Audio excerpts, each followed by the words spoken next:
करने जा रहे हैं। एक एक्सरसाइज कर चुके हैं और दूसरा एक्सरसाइज करने जा रहे हैं हम लोग, ठीक है ना।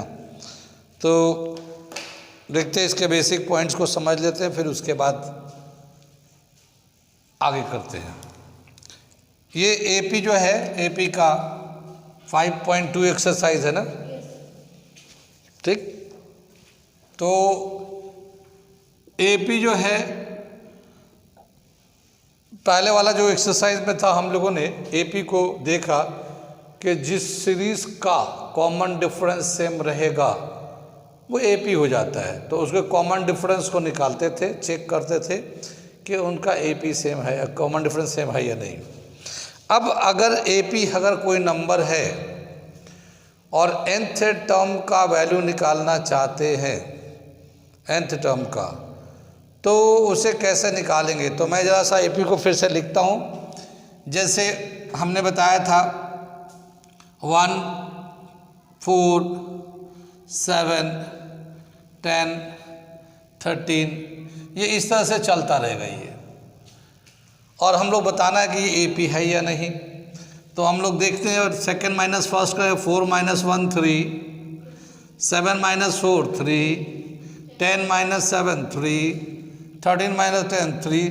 तो हर जगह कॉमन डिफरेंस सेम आ रहा है, इसका मतलब ये एक एपी है।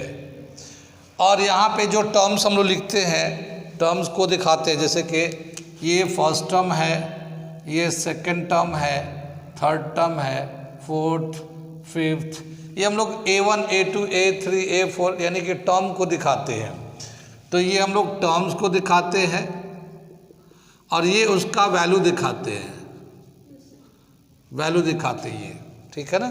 तो ये यहाँ पे दो चीज़ें हैं, एक तो टर्म है और एक उसका वैल्यू है। कौन से टर्म का कितना वैल्यू आता है वो हम लोग देखेंगे। अब जैसे फिफ्थ टर्म का वैल्यू था 13, तो सिक्स टर्म का वैल्यू भी कुछ होगा, सेवन्थ टर्म का भी होगा, एट टर्म का भी होगा, नाइन्थ टर्म का, ऐसे ही चलता रहेगा।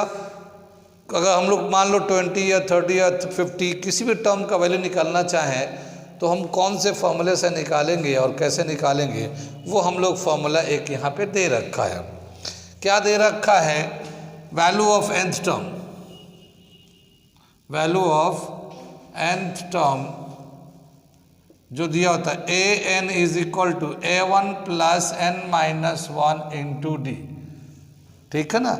ये है वैल्यू ऑफ nth टर्म, ये है फर्स्ट टर्म, ये n minus 1 into common difference, n number of term, किस टर्म का हम लोग वैल्यू निकालना चाहते हैं, ये n टर्म का हो गया, ठीक है ना।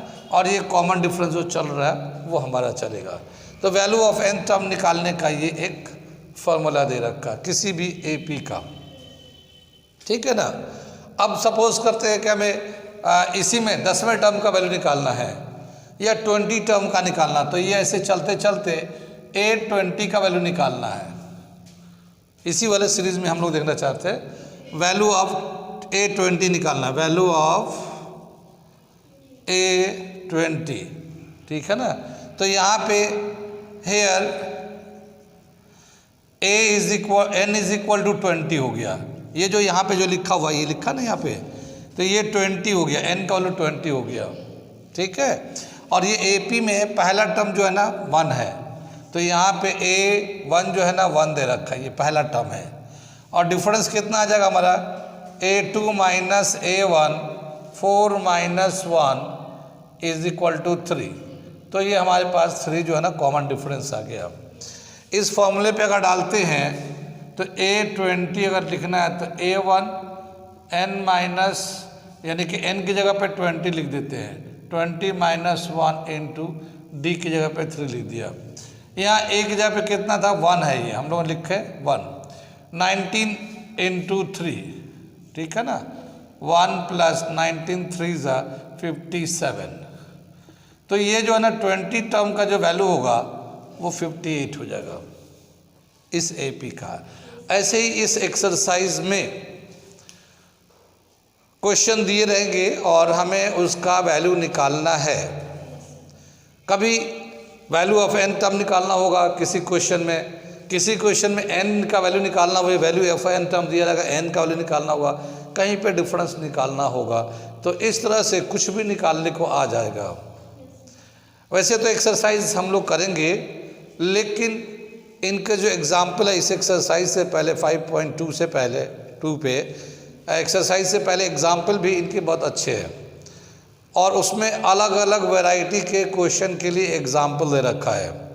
तो अगर हम इतना एग्जाम्पल को करेंगे तो इस एक्सरसाइज में जितने भी क्वेश्चन आएंगे उस तरह का एक एक मॉडल क्वेश्चन ये एग्जाम्पल में दे रखा है। तो पहले मैं एग्जाम्पल करा देता हूँ, फिर उसके बाद मैं एक्सरसाइज करा दूँगा। ठीक है, नोट करिए यहाँ पे। इससे समझ में आ गया, इसे मिटा देते हम लोग। ठीक है ना, इसे मिटाते हैं। और बताया मैं ज़रा सा एग्जाम्पल में से करा देता हूँ, क्योंकि एग्जाम्पल के क्वेश्चन भी मॉडल टाइप के हैं, तो उसको एक करेंगे तो उस तरह के सवाल करने में आसानी हो जाएगी। तो मिटा रहे इसको।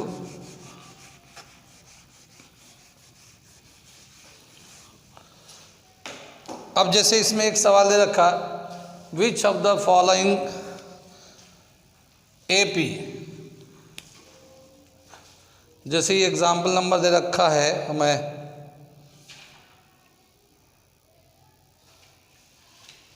Example number 4, example number 4 AP का है। ये क्या लिखा है, which term of this AP, which term of this AP, AP दे रखा 21, 18, 15 dash dash dash dash minus 81, which term of this AP, this is minus 81। ठीक है ना, क्या बताया कि इनमें से कौन सा टर्म होगा जो माइनस 81 होगा इस एपी का। और एक और पार्ट पूछा है, ऑल्सो इज एनी टर्म 0, ठीक है ना, और गिव रीजन, रीजन भी पूछा है, गिव रीजन। ठीक है ना, रीजन बताना है कौन सा इसमें ही है। तो हमें समझ में आया, सोल्यूशन कर रहे हैं हम लोग। ये क्वेश्चन दे रखा है ये,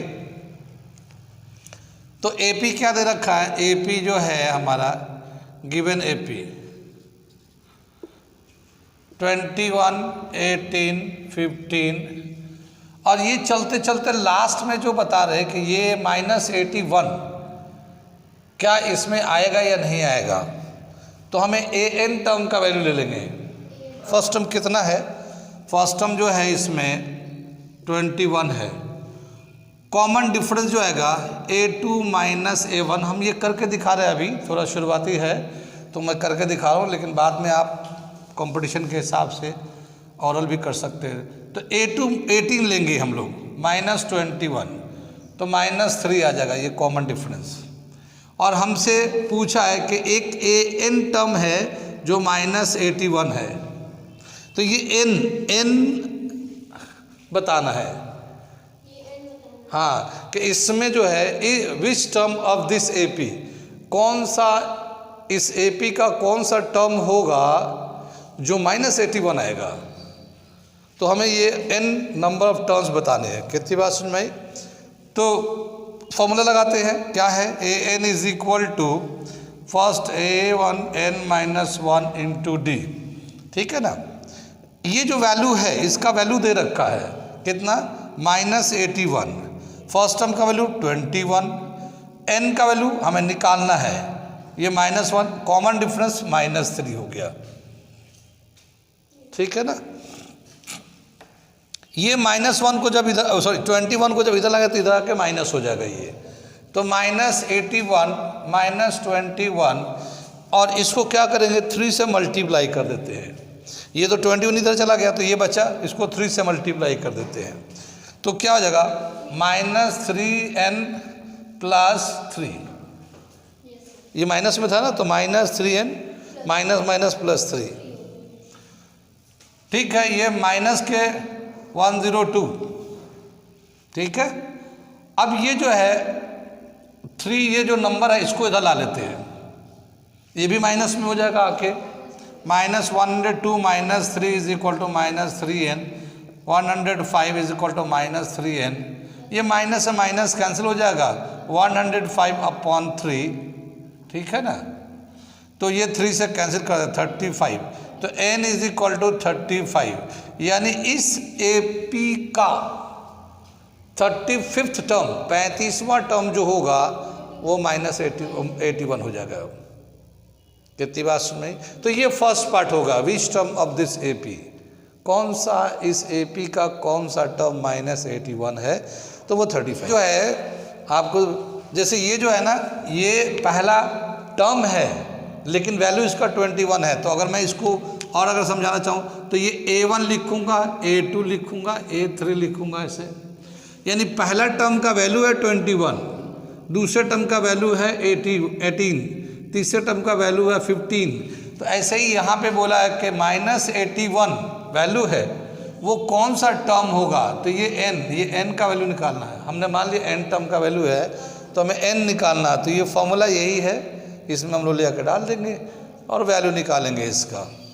आगे इसमें ये दे रखा है, ऑल्सो इज एनी टर्म 0, क्या कोई टर्म 0 होगा इस वाले AP में, तो हमें बताना है कि क्या कोई टर्म 0 होगा, यानी अगर कोई टर्म 0 है तो वो कौन सा टर्म है, ठीक है ना।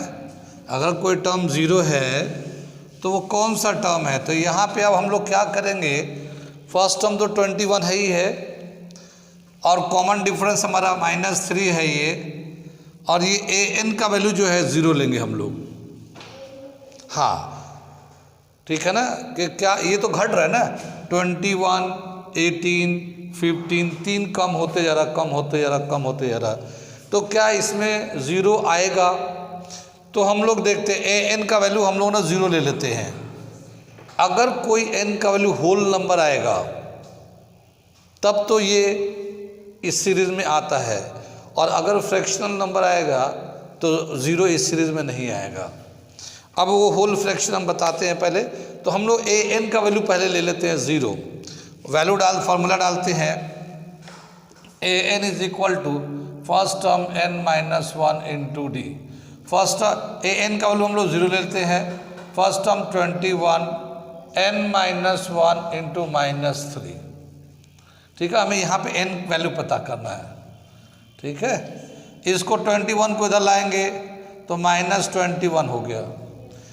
अच्छा, जब ये आ जाएगा तो ये n-1 इंटू -3 ये मल्टीप्लाई में है, तो ये एक टर्म है और ये एक टर्म, दोनों मल्टीप्लाई में है। अगर हम लोग इसको इधर ला लें तो डिवाइड में चला जाएगा, मल्टीप्लाई में है तो -21 -3 n-1 ऐसे कर लिया। अगर सर उसी को वहीं पर मल्टीप्लाई करके लेना है तो? जैसे पिछले वाला सेक्शन में हमने मल्टीप्लाई कर दिया था, एक तरीका मल्टीप्लाई करके भी है और ये तरीका भी है, मगर ये ज़्यादा आसान पड़ेगा क्योंकि मल्टीप्लाई करने के बाद 2 टर्म अलग से बन जाते हैं, और इसको इधर लेके चलेंगे तो बहुत आसान से n-1 बच जाएगा, ठीक है ना। तो इसको हम लोग 0 कैंसिल कर लेंगे, ये 7 हो जाएगा हमारा, और ये -1 जो इधर आएगा तो प्लस हो जाएगा, तो क्या होगा 7 + 1 इज इक्वल टू n, ये 8। इसका मतलब ये है कि ये होल नंबर आ रहा है 8, 1 2 3 4 5 होल नंबर आ रहा है। इसका मतलब इस AP में 8वां टर्म 0 है। हाँ, ये n का वैल्यू 8 है ना, इसका मतलब ये 0 आ रही है, तो 8वां टर्म 0 है इस AP में, और इस AP में 0 आ भी रहा है। अगर मान लेते हैं कि n का वैल्यू होल नंबर नहीं आता, यानी n का वैल्यू आता हमारा मान लो 8/3 आता, मान लिया हम लोगों ने, तो इसका मतलब ये होल n का वैल्यू होल नंबर नहीं है, यानी कि इस सीरीज़ में 0 नहीं आएगा, ठीक है ना। जो रीज़न पूछ रहा है, गिव रीज़न, इसका मतलब कि n का वैल्यू अगर होल नंबर आएगा तो वो 0 उस सीरीज़ में आता है, और अगर 0 हो या कोई भी नंबर हो, कभी कभी दूसरा नंबर भी दे देता, बोलता क्या ये इस AP में है या नहीं, तो अगर उस AP का n का वैल्यू होल नंबर आता है तब तो हम लोग बोलेंगे वो नंबर उस AP में है। और अगर फ्रैक्शन में आ रहा है तो बोलेंगे वो नंबर उस एपी में नहीं आता। ठीक है, तो इसको हम लोग लिखना चाहें तो लिख देते हैं। ये इधर का मैं मिटा दूँ थोड़ा सा, या ये पॉइंट यहाँ पे मैं लिख देता हूँ। इफ, पहले क्वेश्चन को मिटा दे रहा हूँ, कोई ज़रूरत नहीं है, क्वेश्चन का काम खत्म हो गया। If the value of n is whole number, then the given number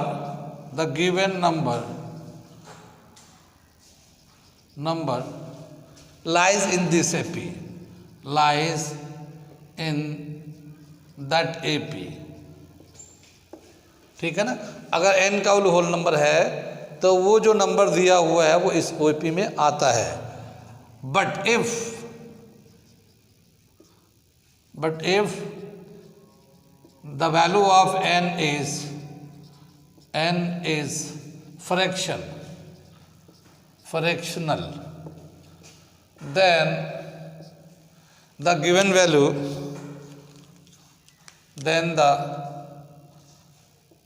value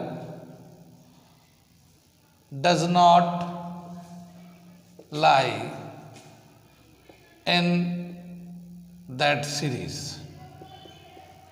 ठीक है ना, ये एक पॉइंट है। अब हम लोग एक क्वेश्चन और करते हैं इसी को वेरीफाई करने के लिए। ये दे रखा है एग्जाम्पल नंबर 6 हम, और क्या बता रहा है, check whether 301 is a term of the list of numbers 5, 11, 17, 23 ... क्या मतलब हुआ कि ये जो एक एपी है 5, 11, 17, 23, देखिए 6 का डिफरेंस है। 11 - 5 6, 17 - 11 6, 23 - 17 6। तो ये एक एपी है और ये 6 करके बढ़ता जा रहा है। तो क्या इसमें 301 आएगा या नहीं आएगा, ये बताना हमें। इसमें 300, जैसे उसमें था ना कि 0 आएगा या नहीं आएगा, और आएगा तो कौन सा टर्म होगा, -81 का। तो ये इसी तरह से इससे भी हमें चेक करना है कि 301 जो है इसमें आएगा या नहीं आएगा। ठीक है, तो हम लोग सोल्यूशन कर रहे हैं इसको। इसमें क्या है, फर्स्ट टर्म कितना दे रखा है 5, कॉमन डिफरेंस कितना 6, मैं डायरेक्ट लिख दिया इस बार। ठीक है ना, और हमारा n का जो वैल्यू है 301 है, तो हमें n पता करना है। मान लिया कि nth टर्म का वैल्यू जो है 301 है, मान लिया हमने। अब हम n का वैल्यू निकालते हैं। ठीक है ना, now n is equal to, हमें n निकालना चाह रहे हैं। ठीक है, तो क्या होगा, an is equal to a1 + n - 1 into d. an का वैल्यू है 301, फर्स्ट टर्म है 5, और ये n - 1 इंटू डी है 6। कितनी बात सुन, ये 301 - 5 upon 6 is equal to n - 1। ये समझ में आया कैसे हो गया। इसको जब इधर से इधर लाएंगे तो माइनस हो जाएगा, और ये फिर ये तो इतना बचेगा, फिर ये मल्टीप्लाई तो ये डिवाइड में चला जाएगा। ठीक है ना, तो अगर हमने इसमें से माइनस कर रहे 5 को, तो कितना देगा हमें 296 अपॉन 6। ठीक है, n - 1। कितनी बात सुन रही। अगर हम लोग 6 से डिवाइड करते हैं इसको, तो कितना आ जाएगा हमारा 24।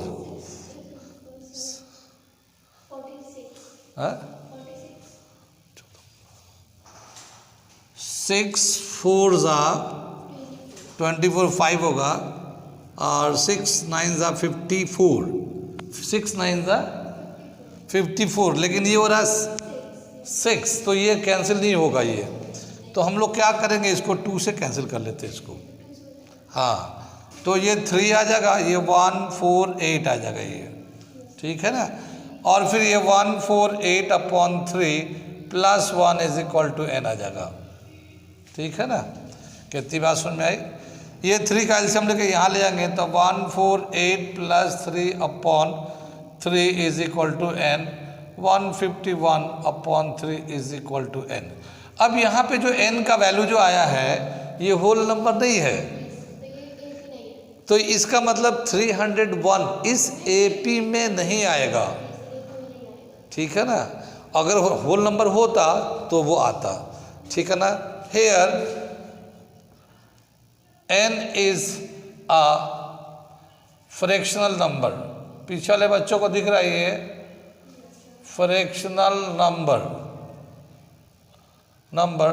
सो 301 यहाँ लिख लेता हूँ, 301 does not lie in this AP, तो इस वाले AP में 301 नहीं आता,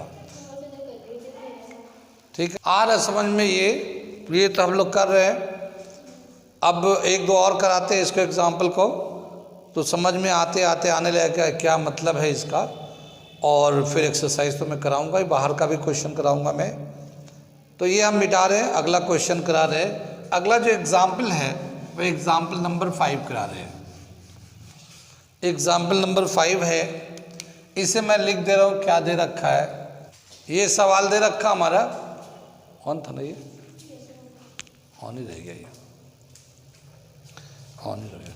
क्या दे रखा है ये, example number 5, determine AP whose third term is 5 and the 7th term is 9। Third term तो 5 है एंड 7th टर्म 9 है, तो वो एक AP का सीरीज है, वो बताइए क्या है, ठीक है। तो हम लोग सोल्यूशन करने चल रहे हैं। A3 लिखना चाहेंगे, A3 is equal to A1 + 2D। पता है कैसे लिखते हैं, पहले ही से लिखा था, AN is equal to A1 n - 1 × D। तो ये n जो है ना, ये वाला लिखते हैं हम लोग, ये जो n है वो ये है। तो यहाँ 3 है, तो यहाँ 3 लिखा होगा, 3 - 1 2D आ जाएगा ये। तो यहाँ पे जो नंबर डालते हैं उससे एक कम ये D आता है। तो A3 थर्ड टर्म का जो वैल्यू दे रखा है A1 + 2D ऐसे लिख देंगे, मगर इसका जो वैल्यू दे रखा है 5 है, तो A1 + 2D is equal to 5 आ गया ये। ऐसे ही दे रखा है A7 is equal to A1 + 6D, ये आएगा, यहाँ 7 है तो यहाँ 6 आ जाएगा। लेकिन इसका वैल्यू दे रखा 9, A1 + 6D, ठीक है, ये 9 हो गया। ये वैल्यू क्वेश्चन में दे रखा है, 7th टर्म का वैल्यू 9 है, ठीक है। अब ये हमारा जो है इक्वेशन नंबर 1 ये हो गया, इक्वेशन नंबर 2 ये हो गया। लीनियर इक्वेशन 2 वेरिएबल में भी x y आता है, और उसमें हम लोग कई सारे मेथड है लीनियर इक्वेशन को सिंप्लीफाई करने के लिए। जैसे पहला दे रखा है एलिमिनेशन मेथड, फिर एक दूसरा दे रखा है सब्स्टिट्यूशन मेथड, तीसरा क्रॉस मल्टीप्लिकेशन मेथड, ये कई सारे मेथड्स हैं। तो हम लोग कोई भी मेथड से सॉल्व करेंगे, आंसर उतना नहीं आएगा, जो आसान लगता उस मेथड से कर लेते हैं। सब्स्टिट्यूशन से कर ले, ये इनका कहना है। लेकिन एलिमिनेशन भी बहुत आसान है, जैसे ये A1 है, ये A1 है, ये बहुत ही आसान है। ये माइनस कर देंगे तो एक कट जाएगा, खाली ये बच जाएगा, ठीक है ना। तो हम ऐसा करते हैं, सब्स्टिट्यूशन से कर लेते हैं, सॉरी एलिमिनेशन से कर लेते हैं, और इसमें से सेकेंड इक्वेशन में से फर्स्ट वाले को माइनस कर लेते हैं। तो सब्ट्रैक्टिंग,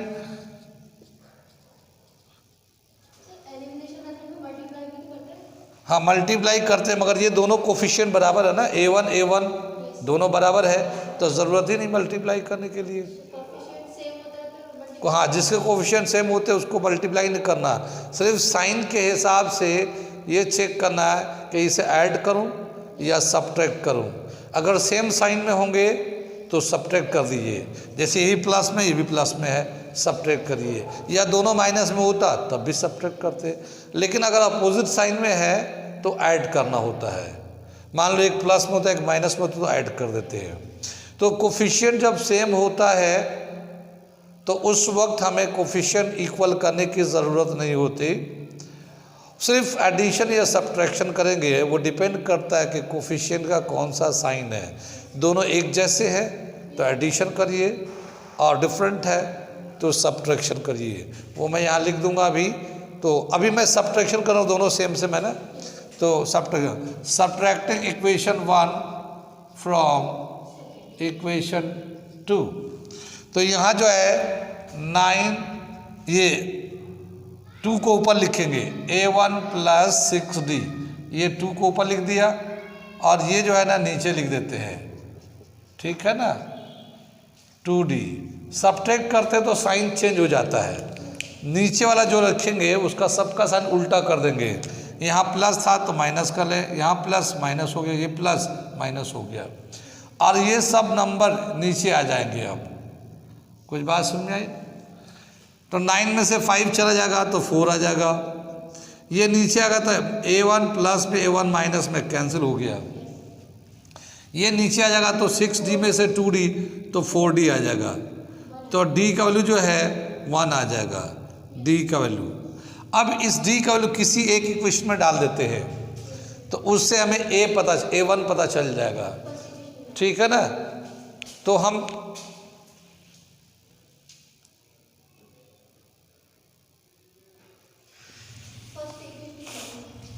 हाँ, putting the value of d in equation 1, तो क्या आ जाएगा, हम लोग ये कर लेते हैं, पुटिंग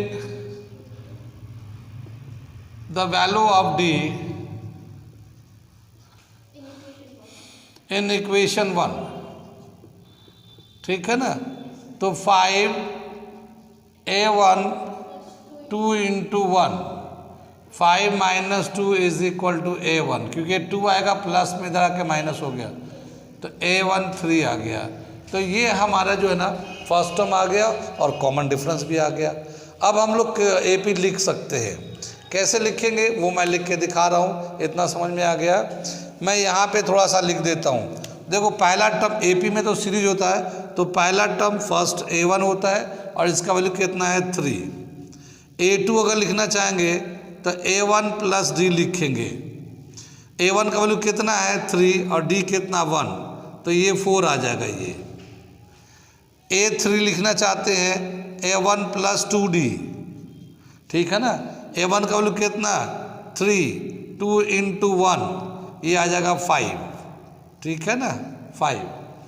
ऐसे ही a4 a1 प्लस 3d, ठीक है ना, 3 इंटू 2 नहीं 3 नहीं, हाँ 3, ये तो 3 है, ये भी 3 आ जाएगा, इंटू 1, ये 6 आ जाएगा। कितनी बात में, तो 3 4 5 6 ये एक एक करके बढ़ता जा रहा है। तो रिक्वायर्ड AP जो होगा हमारा, और वो हो गया 3 4 5 6, एक एक करके बढ़ता जाएगा ये, ठीक है। तो इसे नोट कर लिए।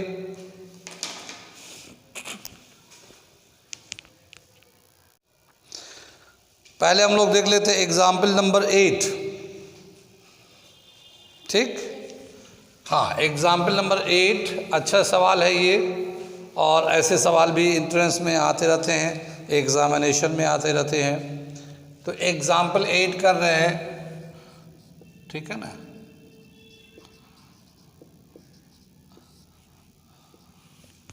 क्या दे रखा ये, find the 11th term from the last, find the 11th term from the last,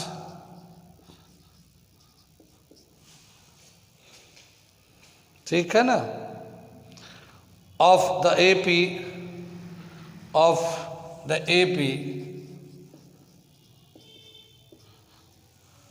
ठीक है, 10 7 4 dot dot dot dot dot dot चलता रहेगा ये -62। ये हमारा क्वेश्चन दे रखा है 11th टर्म का वैल्यू निकालना है। Find the 11th term from the last of the AP 10 7 4। मैं कम करते करते -62 तक गया है। तो क्या बताया कि ये जो है पहला टर्म कितना 10 है, दूसरा 7 है, तो ये कम होते जा रहा है। सॉल्यूशन करेंगे तो समझाते हैं इसको। सॉल्यूशन इसका ये गिवन AP है हमारा, गिवन AP है 10 7 4, ऐसे कम होते होते इसमें क्या 3 डिग्रीज करते जा रहा है। तो सबसे जो लास्ट टर्म है -2 है, सबसे लास्ट टर्म, तो उससे पहले वाला 3 ज़्यादा होगा। जैसे ये है ना, इससे पहले वाला 3 ज़्यादा है, इससे पहले वाला 3 ज़्यादा है, तो ऐसे इससे पहले वाला जो 3 ज़्यादा होगा वो हम लोग लेंगे -59, -59 3 ज़्यादा होगा तो ठीक है। इससे 3 ज़्यादा होगा तो -56। इस तरह से चला। कितनी बात सुन में हमसे क्या पूछा है, find the 11th term from the last. इधर से 11 टर्म बताइए, जैसे ये 1 2 3 4 5, उधर से 11 टर्म बताइए कितना होगा। इधर से नहीं, हाँ लास्ट से 11 टर्म बताना है। तो जो सबसे आसान तरीका है 11 टर्म लास्ट से बताने के लिए कि इस AP को उलट देते हैं, रिवर्स कर देते हैं।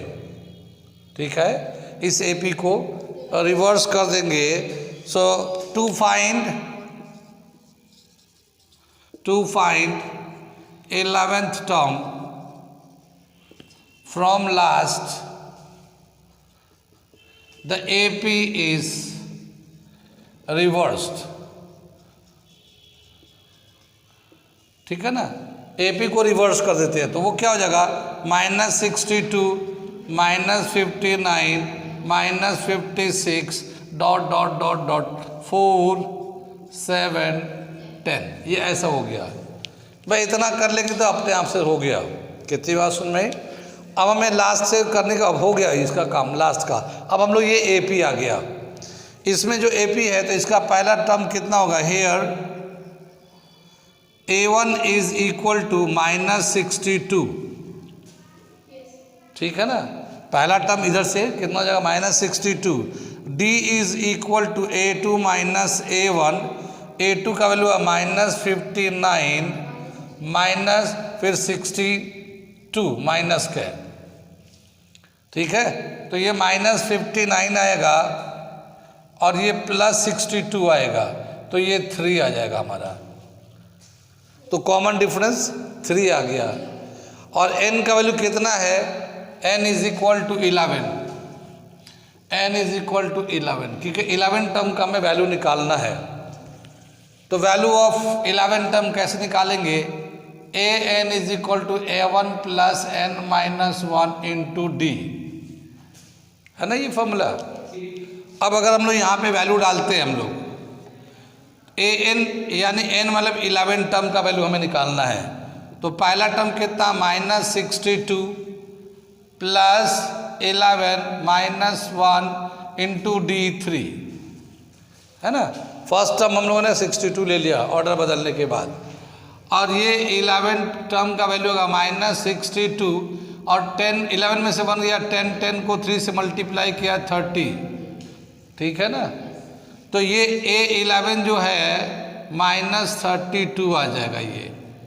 ठीक है, तो 11 टर्म का वैल्यू होगा -32। इसको दूसरे मेथड से भी कर सकते हैं, लेकिन सबसे आसान मेथड ये होता है कि इसका जो लास्ट से 2-3 जो नंबर है जिस ऑर्डर में ये डिक्रीज कर रहा उसी ऑर्डर के हिसाब से इधर लिख लेते हैं और इस पूरे AP को उलट देते हैं, रिवर्स कर देते हैं। रिवर्स करने के बाद फिर हम लोग जितने नंबर टर्म का बोला है उतने नंबर टर्म का निकाल देते, वही हमारा आंसर हो जाता है। ये सबसे इजी तरीका है, इसे नोट कर लीजिए।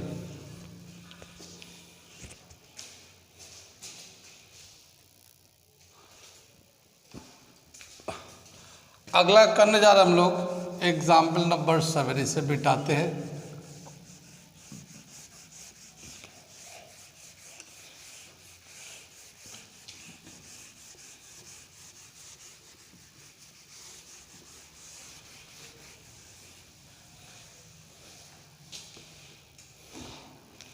एग्जाम्पल 7 लेते हैं। क्या दे रखा ये, ठीक है। How many 2 digit numbers are divisible by 3?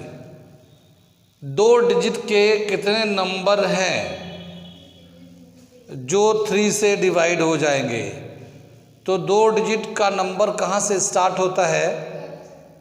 2 digit का नंबर 10 से स्टार्ट होता है, 1 0 10, और लास्ट जो 2 डिजिट का नंबर है वो 99 है। उसके बाद 100 हो जाएगा, वो 3 डिजिट में लिखते हैं। अब 10 से लेकर 99 तक वो कौन कौन से नंबर हैं जो 3 से डिवाइड हो जाते हैं?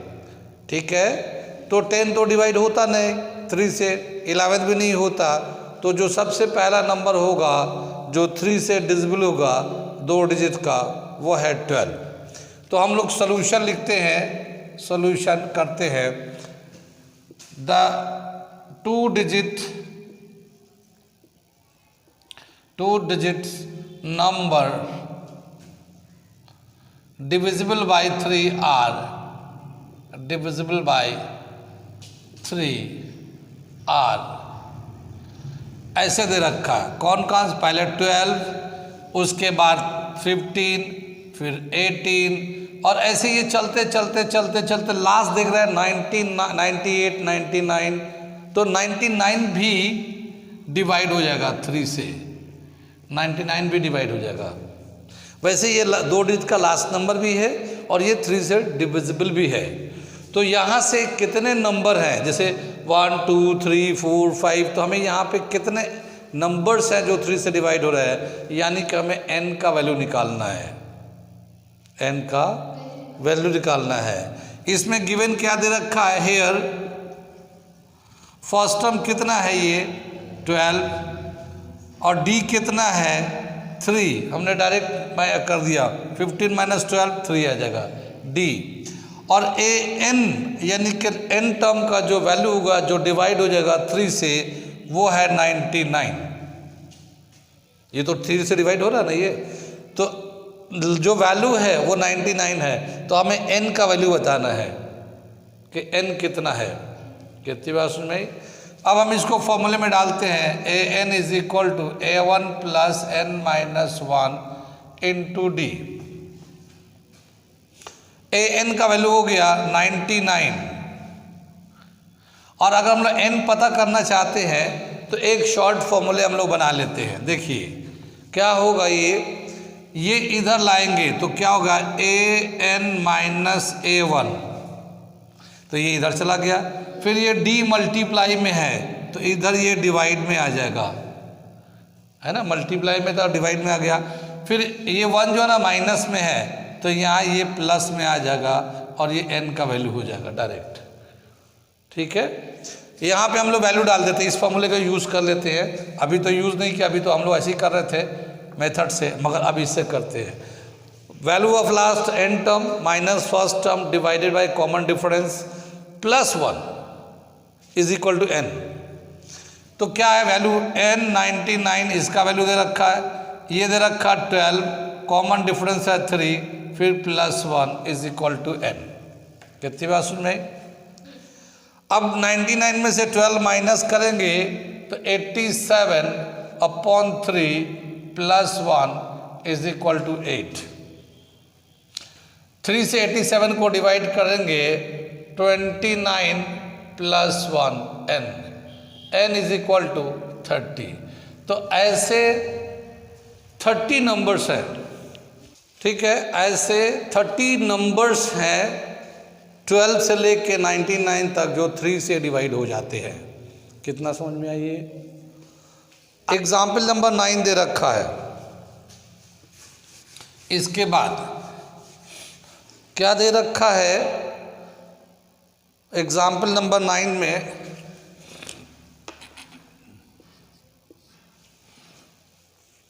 मैं पढ़ के सुनाता हूँ। A sum of ₹1000 is invested at 8% simple interest per annum. Calculate the interest at the end of each year. Does this interest form an AP? If so, find the interest at the end of 30 years, making use of this fact. ठीक है ना? तो बताया क्या कि एक आदमी जो है 1000 रुपीज़ जो है ना इन्वेस्ट किया है, और वो सिंपल इंटरेस्ट के रेट से इन्वेस्ट किया है, उसको इंटरेस्ट मिलेगा 8% का। तो जो पैसा इन्वेस्ट करते हैं उसको हम लोग बोलते हैं प्रिंसिपल।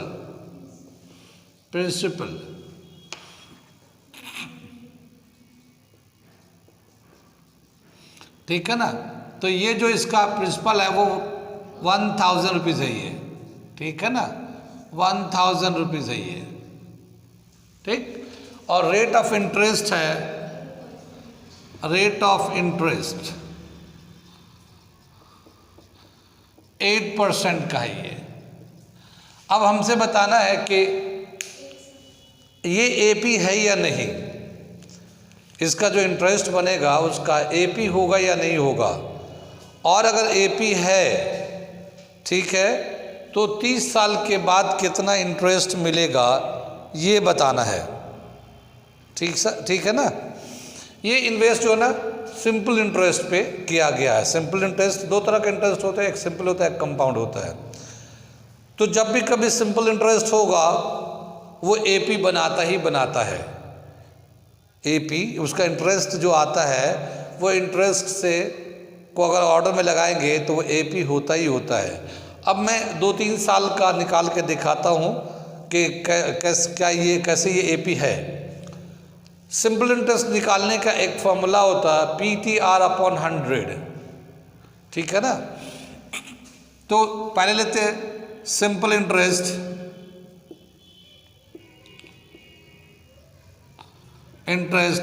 फॉर 1 ईयर, 1 साल का लेते हैं। तो ये होता है PTR/100। ठीक है? ये जैसे ये प्रिंसिपल कितना था रुपया, टी टाइम कितने दिन के लिए रखा गया है, और रेट किस रेट से इंटरेस्ट मिल रहा है, और ये 100 से डिवाइड कर देते हैं।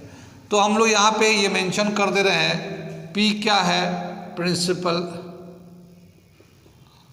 और टी क्या है, टाइम पीरियड,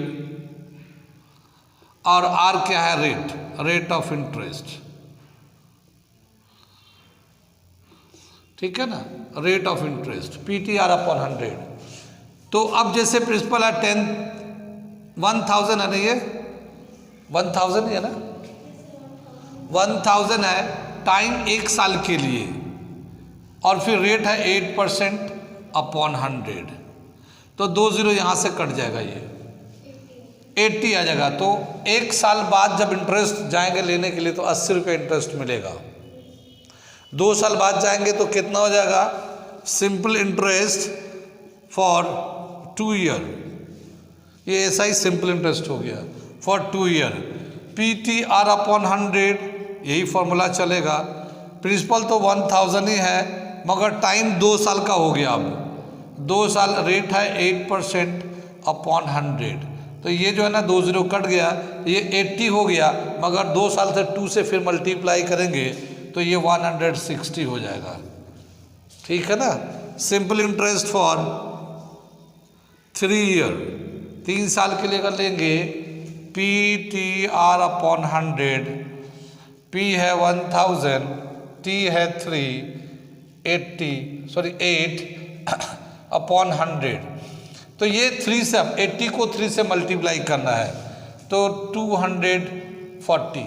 अब ये क्या हुआ कि 1 साल का 80 रुपये आ रहा है, 2 साल का 160 रुपये आ रहा है, 30 साल का 240 रुपये आ रहा है, ए सिंपल इंटरेस्ट।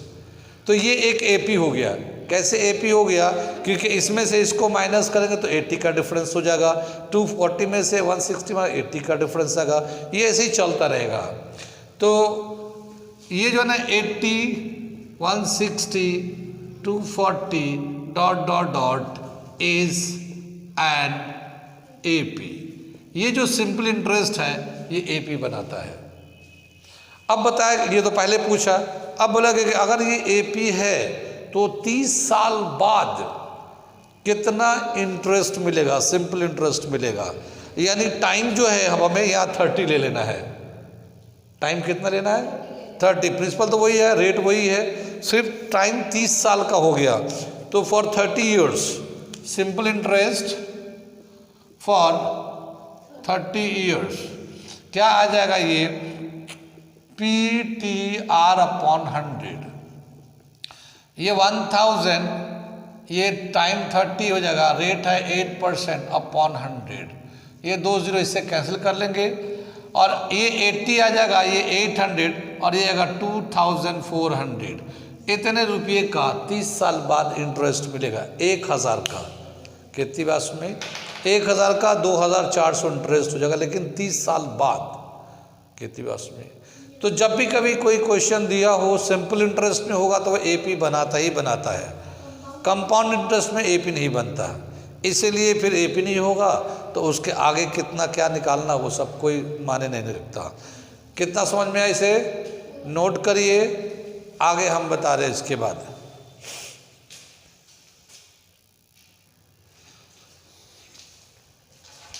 ये हो गया एग्जाम्पल नंबर 9। एक एग्जाम्पल और बच गया इस पे, एग्जाम्पल नंबर 10। ये मैं पढ़ के बताता हूँ, करके दिखाता हूँ, ठीक है ना? तो आगे उसमें हम बता रहे हैं।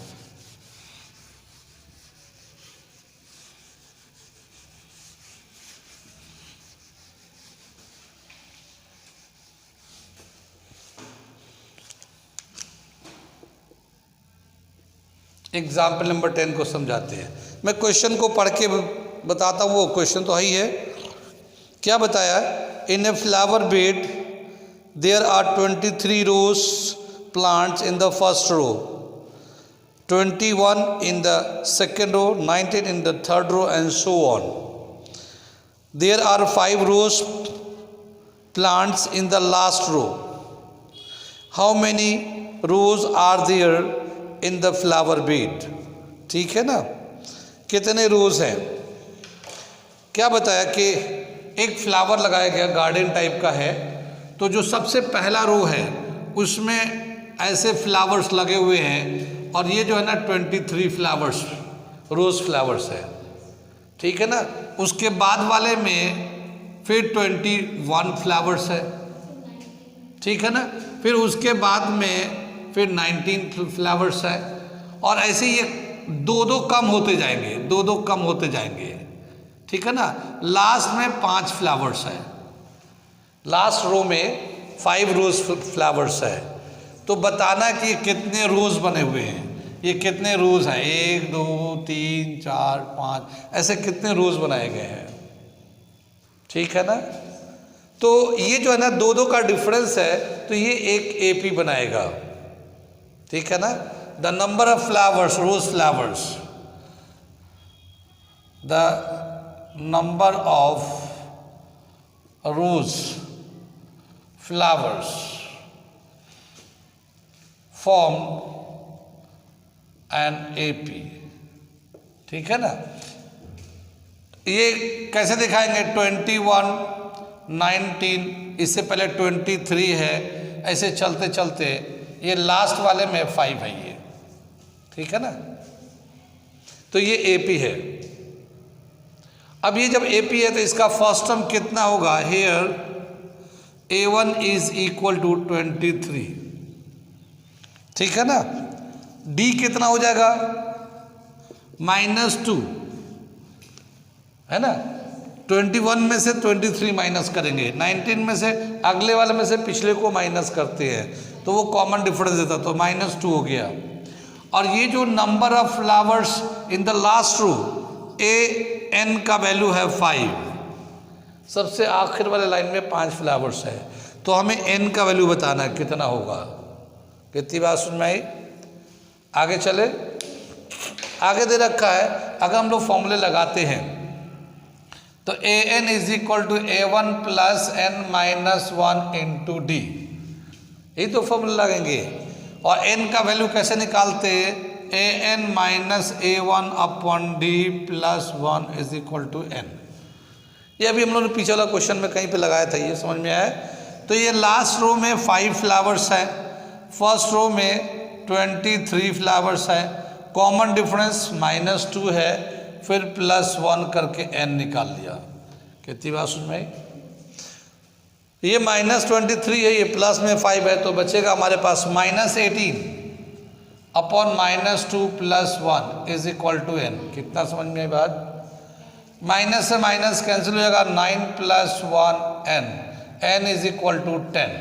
तो कितने रोज बनाए गए हैं? इसमें जो नंबर ऑफ रोज है वो 10 रोज है। So the number of rose ROW is 10। ये हमारा आंसर हो जाएगा। ये एग्जाम्पल यहाँ पे कंप्लीट हो जाता है।